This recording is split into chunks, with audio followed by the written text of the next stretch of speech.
Los días 27 y 28 de septiembre del 2024 se volverá a realizar en Iberoamérica el mayor evento de divulgación científica de toda la región, liderado por la Organización de Estados Iberoamericanos. Este año es la quinta edición de la Noche Iberoamericana de los y las investigadoras, y queremos que la ciencia que nace en Iberoamérica llegue a todos los rincones de nuestra región. 3 objetivos persigue este magno evento en este año. 1. Llevar la Noche Iberoamericana a todos los países de la región, volver a encontrarnos presencialmente y seguir premiando la divulgación científica. Ecuador es parte de los países iberoamericanos que año a año participa activamente en la divulgación de la ciencia, a través de los investigadores e investigadoras comprometidos con esta misión de llegar con la ciencia a todos y todas. Es el segundo año en el que a través de historias y narraciones de científicos y científicas que marcaron la historia del mundo con sus descubrimientos, la red Divulgaciencia está presente. En este episodio queremos que seas parte y vivas y sientas estas historias y juntos y juntas descubramos en torno a estos acontecimientos científicos que aportan a nuestro desarrollo. Yo soy Paola Guijarro y hoy junto a mis coanfitriones Elizabeth Minda y Roberto Vallejo vamos a contarles estas maravillosas historias junto a nuestra pequeña audiencia. Así que despegamos.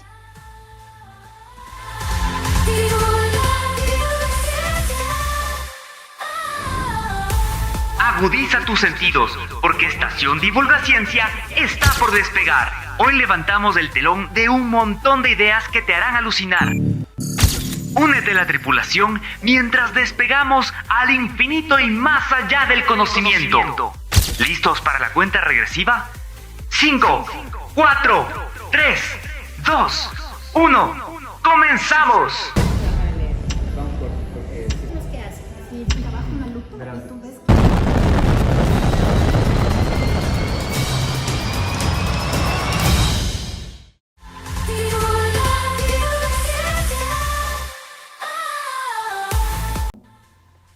El día de hoy les traigo una historia muy interesante, una historia de una científica negra que hizo un gran descubrimiento. ¿Quieren que les cuente? Sí. Vamos a empezar entonces. El pasado y futuro están conectados con líneas de conocimiento y de aprendizaje. Nuestra idea del tiempo es una línea abierta a la derecha y a la izquierda, es decir, sin un punto inicial en el pasado ni un punto en el futuro. Concibimos al tiempo como algo irrepetible, tanto si miramos al pasado como si miramos al futuro. Pero dentro de esta magia del tiempo y del espacio, estoy hoy aquí para contarles una historia. Veo que muchas cosas han cambiado y es hermoso saber cómo el mundo y la ciencia han avanzado, y esto no sería posible sin la contribución de grandes personas, mujeres y hombres increíbles llenos de historia. Exacto. Historia, experiencias, hechos, acontecimientos que nos han enseñado mucho a lo largo de los años, y ese pasado o en este futuro, dependiendo de la perspectiva, ya se darán cuenta por qué les digo.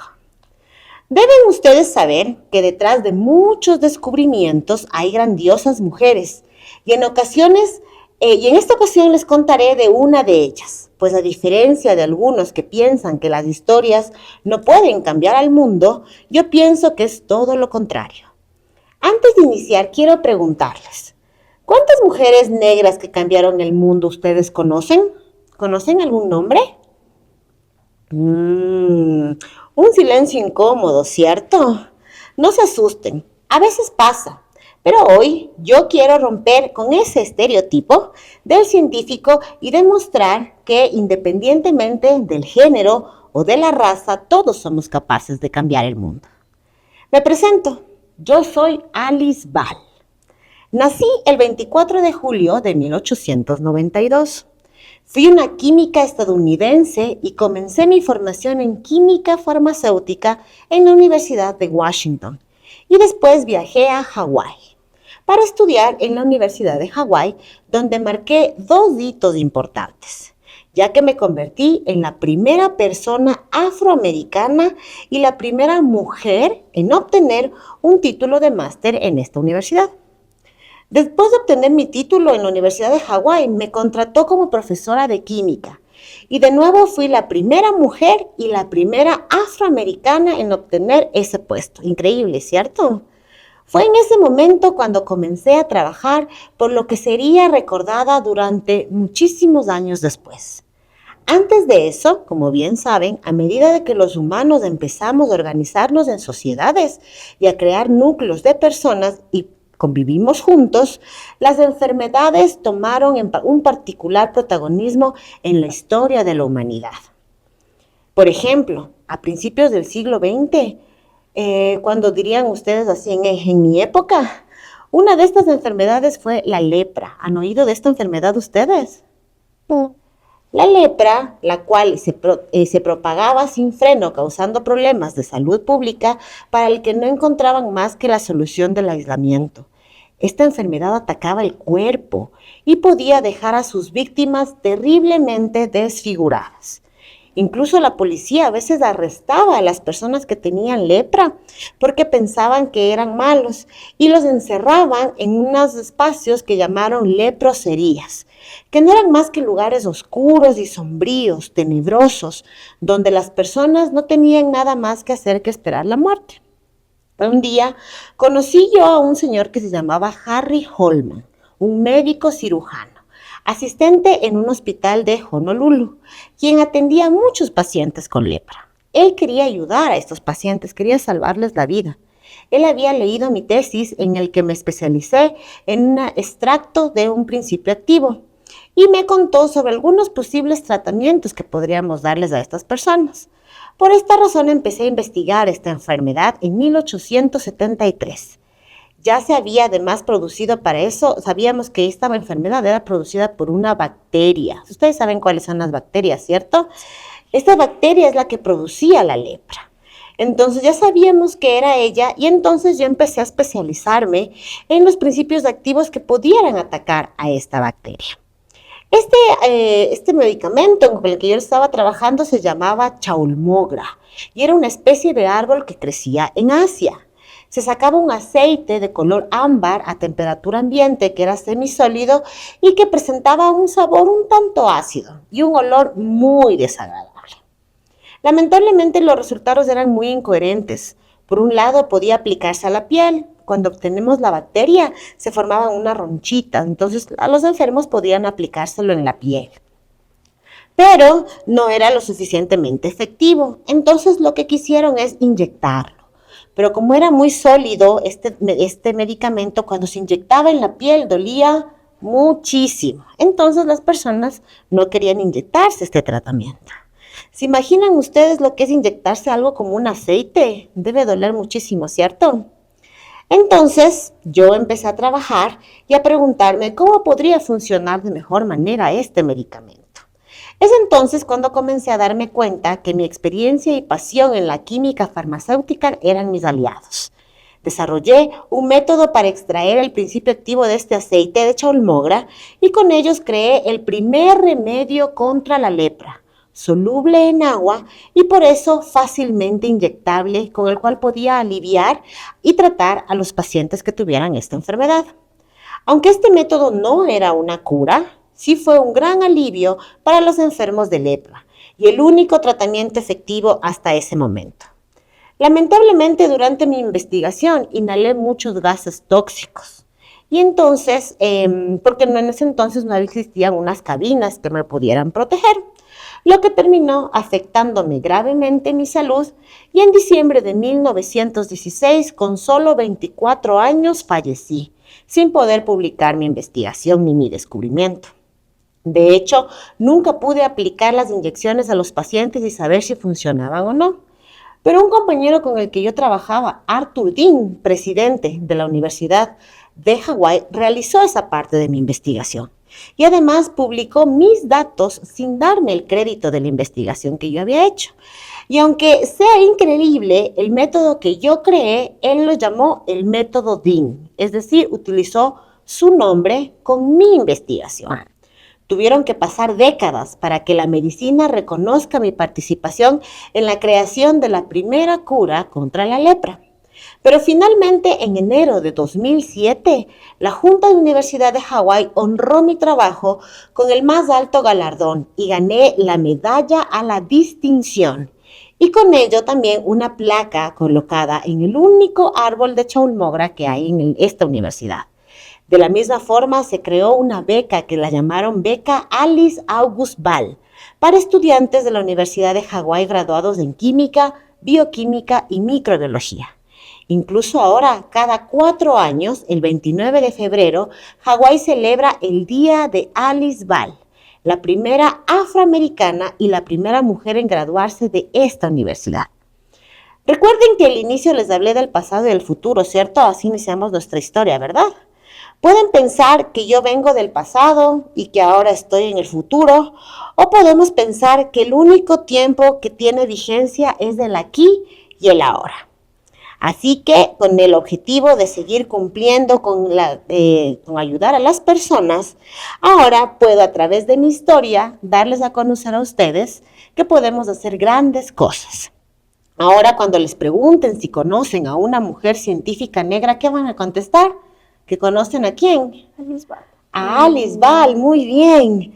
Podrán contar mi historia y así romper los estereotipos de raza, género y podrán mostrar que existen diferentes referentes positivos asociados a la diversidad de etnia y de raza, pues todos merecemos reconocernos y reconocer nuestra diversidad. Entonces, ¿qué es lo que más les gustó de nuestra historia del día de hoy? Lo que tú hablas de la bacteria. ¿Te gustan las bacterias? ¿Por qué te gustan las bacterias? Que ahí en la historia ahí enseña muchas veces. Ah, muy bien. ¿Tienen alguna pregunta? ¿Qué más les gustó de la historia? Yo tengo una pregunta. Dime. ¿Aún existe la lepra? Sí, la lepra es producida por una bacteria que todavía existe en el mundo. Si bien es cierto, ahora ya hay remedios, hay curas para las personas y menos personas se enferman de lepra, todavía hay zonas en donde la lepra es muy importante y todavía no ha sido eliminada. Entonces todavía nos falta un largo camino. Pero ¿es donde puede ser que están más esas bacterias? Es sobre todo en los lugares en donde las personas no tienen, por ejemplo, recursos económicos, donde no tienen agua potable, donde tienen o viven en zonas muy de bajos recursos, ahí es en donde más se puede producir esta enfermedad. Ah, o sea, si tú vas allá, te puede coger una de esas bacterias y te hace una mancha. Claro, cuando tú tocas así a la persona que tiene, por ejemplo, esta enfermedad y entra en contacto con tu piel, puedes adquirir la enfermedad también. Es a manera de tocarle a la persona. Por eso en la historia les contaba que encerraban a estas personas para que no entren en contacto con otras y así no se disperse la enfermedad. Pero era muy malo cuando les encerraban porque no les daban ningún tratamiento, solo las dejaban morir. ¿Y sabe en dónde puede estar la curación de esa bacteria? Ahora ya hay un medicamento que tú les puedes dar a la persona para que se pueda curar. Pero en ese entonces, acuérdense, estamos hablando de 1800, todavía no había esa cura. Entonces, por eso Alice Ball trató de, con este medicamento, al menos aliviar el dolor, porque cuando tienes esas lepras te duele mucho. ¿Y hay, un hospital para que te dé esa cura? Sí, ahora hay unos hospitales que se especializan específicamente en la enfermedad de la lepra y las personas que llegan a esos lugares ya tienen el medicamento específico y les pueden ayudar de muchas mejor maneras. ¿Les gustó mi historia entonces? Sí. Les repito otra vez, ya sabemos ahora si les preguntamos si conocen alguna científica negra, ya sabemos qué vamos a contestar. Sí. ¿Cuál es? Alice Ball. Muy bien. Vamos entonces ahora con la siguiente historia. Ya.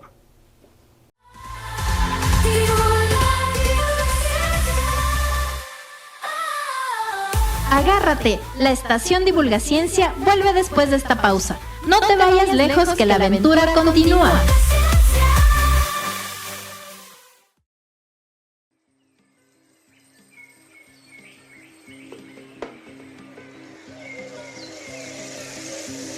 Cultura FM 100.9, la radio de las diversidades.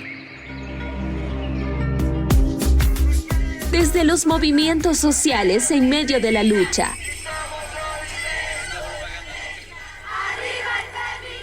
Los gritos de valientes mujeres, las voces de niños y colectivos, que se alzan como un himno de igualdad y justicia. Y los pueblos, enraizados en sus tradiciones, cantan con voz ancestral a su historia viva.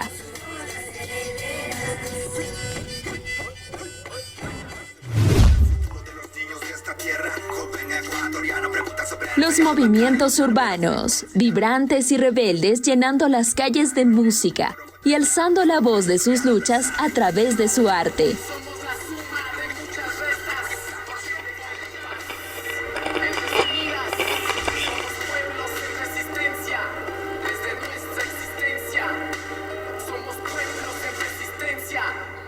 Desde nuestra existencia. 100.9.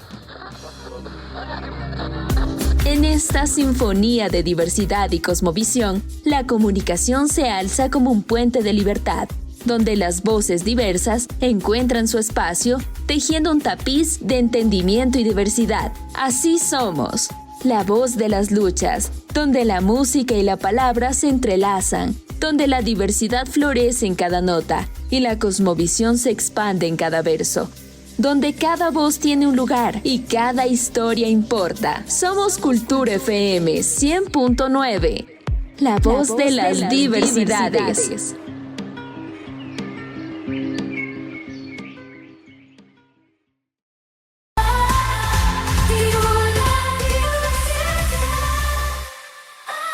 Regresamos.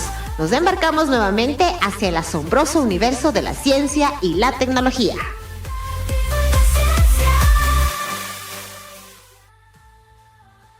Chicos y chicas, en esta noche Iberoamericana de los investigadores e investigadoras voy a contarles una historia que les he llamado yo Historias Lunáticas. Veamos qué tal, a ver si les gusta a ustedes. Igual, chicas, si ustedes quieren preguntarme algo, yo les voy a hacer algunas preguntitas y me cuentan qué es lo que ustedes opinan, ¿ya?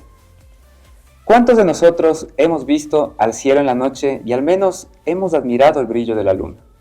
Una luminaria natural nadando lentamente en el océano oscuro de la noche. Muchos estamos acostumbrados y pocas veces no nos preguntamos, ¿no es cierto? ¿Qué es ese faro de luz intensa que nos alumbra y que aparentemente cambia con frecuencia? ¿Se han dado cuenta que esos cambios son sutiles pero son casi cronometrados? ¿No es cierto? Su brillo, su tamaño aparente, sus eclipses, su hora de levantarse y acostarse en el horizonte. ¿Qué es ese misterioso satélite que ilumina la mayor parte de nuestras noches? ¿Ustedes qué se han respondido cuando se hacen esta pregunta? No sé, tal vez, ¿no es cierto? Porque muchas de las personas tampoco se preguntan o prácticamente se responden justamente eso, ¿no es cierto? Es un satélite natural que orbita nuestro planeta, ¿no es cierto? Es lo que hemos aprendido. Esto parecería de alguna manera sonar muy frío o muy sencillo, pero hay muchas historias emocionantes alrededor de ella. Por ejemplo, todos conocemos o nos imaginamos que la luna encierra misterio, asombro, pero también un pasado caótico. En la historia de la humanidad, culturas le han infundido un halo místico, también la razón de los cambios del comportamiento de algunos lunáticos, ¿no? Hoy sabemos que se formó durante el pasado violento del sistema solar. Por ejemplo, para los antiguos incas, la luna era una diosa llamada Mama Quilla. Esta diosa lloraba lágrimas de plata. Cuando había un eclipse lunar, esas personas se atemorizaban, porque pensaban que una bestia como un jaguar o una serpiente intentaba comérsela. Para ahuyentar a esa bestia y proteger a su diosa, los incas hacían mucho ruido y lograban, después de hacer tanto ruido, que vuelva este brillo de la luna, ¿no? Devolviendo también la paz al cielo nocturno y también a sus vidas.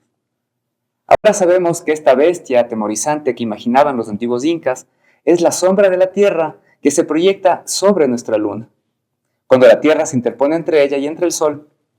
Pero les pregunto, ¿cómo se sentirían ustedes si alguna vez fueran testigos de que una sombra inmensa comienza a ocultar rápidamente a su Dios, que es brillante durante todo el resto del año, incluso en algunos casos le cubre de un color rojo?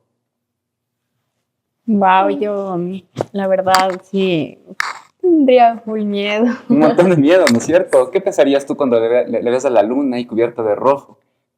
Sí, estaría como y raro y sí daría miedo. También harías como mucha bulla, ¿no es cierto? Para que vuelva ese brillo de la luna, como estas culturas hacían antes. Tenían mucho miedo, entonces lo único que podían hacer era eso. Según sus creencias, entonces hacían mucho ruido para lograr que esa bestia se vaya. Seguramente, como ustedes, todos nos preocuparíamos y desde la superficie de nuestro planeta también haríamos todo lo posible. Incluso algunas culturas cantaban, algunos hacían incluso sacrificios, a veces sacrificios humanos y otras veces animales. Qué increíble, ¿no? Para los Bata Maliba, una cultura antigua que vivía en África, cuando había un eclipse lunar, el sol y la luna luchaban. Esta era una motivación para que las personas en la Tierra resuelvan sus conflictos con otras personas. Y esto, pensaban ellos, hacían que el sol y la luna se animen a entrar en un momento de paz, ¿no? A dejar también sus conflictos. De todas maneras, ¿por qué no resolver nosotros nuestros conflictos con otras personas durante un eclipse o durante cualquier otra época del año, ¿no es cierto? Un eclipse lunar puede ser un buen recordatorio o una buena excusa para hacerlo. ¿Qué pensarían ustedes al ver a este objeto inmaculado cubriéndose del rojo de la sangre? Muchos de estos mitos y leyendas incluyen, por ejemplo, un animal mordiendo o comiéndose la luna o una lucha entre dioses u otros seres místicos. Estas actividades violentas a veces eran interpretadas como una señal negativa para la humanidad. ¿Pero por qué la luna? Respondiendo ahora sí la pregunta, toma este color rojizo en algunos eclipses. La luz blanca está compuesta por varios colores, ¿no es cierto? Estos colores que cuando la luz se quiebra a través de un prisma o cuando vemos esos colores en un arco iris, ¿no es cierto? En el caso de la atmósfera de nuestro planeta, dispersa los tonos azules de la luz. Prácticamente filtra todos estos colores azules y lo que hace es dejar los tonos de color rojo y estos tonos de color rojo se proyectan en la luna. Esto es interesante, entonces no es sangre, los dioses no están enojados, ¿no? Por si acaso. Pero muchas personas se preguntan si la luna tiene un efecto sobre la gente. ¿Qué opinan ustedes? No sabemos, ¿no es cierto? Pero nos hemos hecho esta pregunta. Y mucha gente también se ha hecho esta pregunta. Por ejemplo, desde el siglo XVI o el siglo XVII, a la luna y a sus fases se le han atribuido la causa del cambio de comportamiento de algunas personas, llamándolas lunáticas, gente loca, ¿no? Lo que nosotros utilizamos normalmente para decir a una gente que tal vez está fuera de sus cabales, ¿no? Que se comporta medio extraño. Y le culpaba a la luna de una especie de locura que envolvía a las personas y les volvía más o menos agresivas. La pregunta es, ¿ustedes qué opinan? ¿Puede la luna volver loca a la gente? No, tal vez no, ¿no es cierto? Un poco difícil. Complicado. Algunos de los ciclos lunares tienen influencia en muchas especies de la Tierra. Por ejemplo, influyen en la migración de algunas especies, en los ciclos de reproducción y también en rutinas de alimentación de algunos animales. Pero es difícil confirmar esto en los humanos. Una de las maneras en que la luna podría afectar a las personas es modificando un poco sus rutinas de sueño y vigilia. A esto lo llamamos el ritmo circadiano. Por ejemplo, cuando la luz natural o la luz artificial que tenemos ahorita en el set pueden afectar también nuestras rutinas de sueño cuando estamos expuestos en la noche, ¿no? Cuando hay más luz, solemos dormir menos y tener fases de sueño mucho más cortas. En algunos casos, se ha visto que las personas que duermen más tarde cuando hay más luz en su entorno. Por ejemplo, en algunos casos, cuando hay luz de luna llena, las personas sabían cazar en la noche porque tenían esa iluminación, entonces dormían más tarde. Pero los estudios realmente no han demostrado efectivamente si es que el brillo de la luna pueda cambiar significativamente nuestro ánimo o nuestro comportamiento. Por supuesto, esto no va a detener a algunas personas para que cumplan algunos rituales durante ciertas fases de la luna. ¿Ustedes conocen a personas que tengan rituales relacionados con los ciclos de la luna? No, la verdad no. Yo he escuchado de muchos, pero lo que es más interesante es que estos rituales pueden ser los que tienen más influencia en su estado de ánimo que la misma luna. Por ejemplo, esto puede deberse en parte a que cuando creemos firmemente en algo, para nosotros puede convertirse en verdad, y esto puede jugar también a favor nuestro o en contra de nuestro bienestar. La ciencia, por ejemplo, ha demostrado que el poder de nuestras creencias tiene un impacto directo en nuestra salud física, mental y emocional. Una de las maneras en que esto puede pasar, por ejemplo, es a lo que le llamamos el efecto placebo. Esto se produce cuando la salud física o mental de una persona puede mejorar o cambia después de tomar un tratamiento que no tiene ningún efecto. Esto, por ejemplo, hacen en algunos casos cuando prueban un medicamento que sí tiene efecto y para probar su eficacia les dan a otro grupo, otras personas, un medicamento que no tiene ningún efecto. Lo interesante es que si es que les dicen a estas personas que esta pastilla o este medicamento que no tiene efecto les va a mejorar la salud, ellos se van a sentir mejor porque se autosugestionan a que va a ser de esa manera. Esto probablemente sucede debido a la capacidad de nuestro cerebro de esperar un determinado resultado y reacciona también de cierta manera para favorecer esa expectativa. Por ejemplo, otro ejemplo de cómo pasa esto, es el poder que tienen nuestros pensamientos para influir en nuestro comportamiento. Por ejemplo, si continuamos pensando negativamente durante algún tiempo, favorecemos un diálogo interno que nos puede hundir en unas emociones negativas. Por otro lado, repetirnos palabras que sean más amables con nosotros mismos. De esta manera facilitamos que nuestro estado de ánimo sea más positivo ante diferentes situaciones que pueden vivirse a diario. Bueno, hemos orbitado un momento alrededor de la luna, nos fuimos, ¿no es cierto?, hablando de la luna a otro tipo de cosas como nuestras emociones, como cosas bonitas, ¿no es cierto? Pero hemos conocido el misterio que la ha rodeado en los mitos, leyendas y en creencias de culturas antiguas. Pero aún no hemos hablado del pasado violento de la luna. Hace miles de millones de años, nuestro sistema solar no era un lugar tan tranquilo como el que conocemos ahora. No solo habían 8 planetas que orbitaban pacíficamente alrededor del Sol, sino que habían varios planetas que se estaban formando, que flotaban a la deriva, chocándose unos contra otros. Imagínense eso, ¿sabe? Era un lugar bastante caótico, ¿no es cierto? Uno de estos protoplanetas, que se estima que tenía el tamaño de Marte, se le llamaba Tea. Y esto es porque en la mitología griega, Tea era una diosa que era la madre de Selene, la diosa de la luna. Tea, este planeta del tamaño de Marte, colisionó violentamente con una versión anterior a la Tierra, derritiendo su superficie rocosa y expulsando este material al espacio. Y este material, parte de esta roca líquida y caliente, se quedó capturada en la gravedad de nuestro planeta y formó la luna que ahora conocemos. Con el tiempo, ambos cuerpos se han ido enfriando hasta llegar a tener la superficie firme que les caracteriza y los colores que vemos ahora. Lo interesante, y esta evidencia está porque el material que conforma la luna también es bien similar al material que conforma la Tierra. Ahora, chicas y público que nos está viendo en este momento, cuando ustedes vean a la luna, van a verla de una forma diferente, tal vez con más asombro al saber que no es un simple satélite natural. Lejos de sentirnos lunáticos o lunáticas, nos hemos emocionado y conocido un poco de la ciencia detrás de estos fenómenos relacionados con la luna. Hemos conocido también, por ejemplo, que nuestro propio comportamiento puede afectar a nuestra salud. Así que, ¿por qué no aprender o no aprovechar de este ciclo lunar para practicar comportamientos saludables que nos pueden beneficiar a nosotros y a los demás? Recordemos, por ejemplo, a los Bata Maliba de África. Y aunque sea como excusa, tratemos de resolver nuestros conflictos con otras personas. Seguramente esto no va a detener a los eclipses lunares.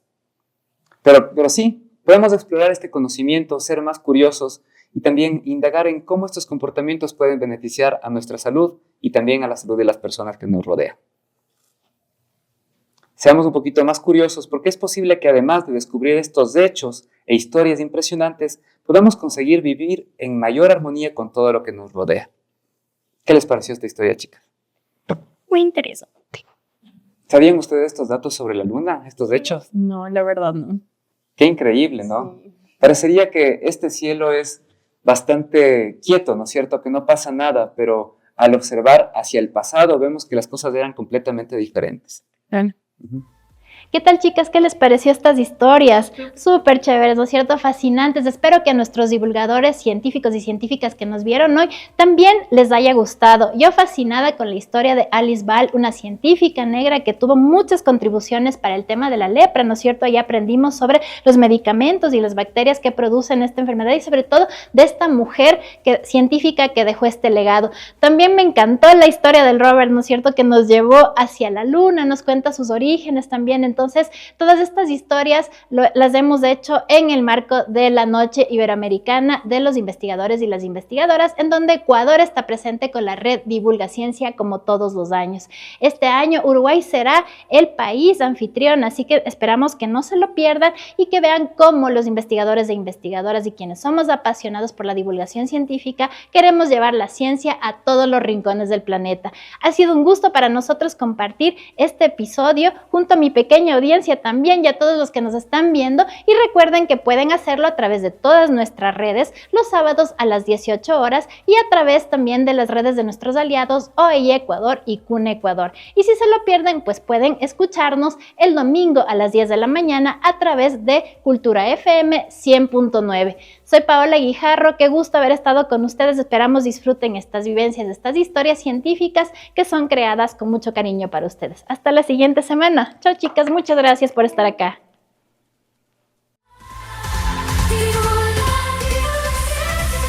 ¡Qué viaje! Pero la curiosidad nunca duerme, así que mantén tu atención porque la siguiente semana regresaremos a la Estación Divulgaciencia, donde cada pregunta es el comienzo de una nueva aventura.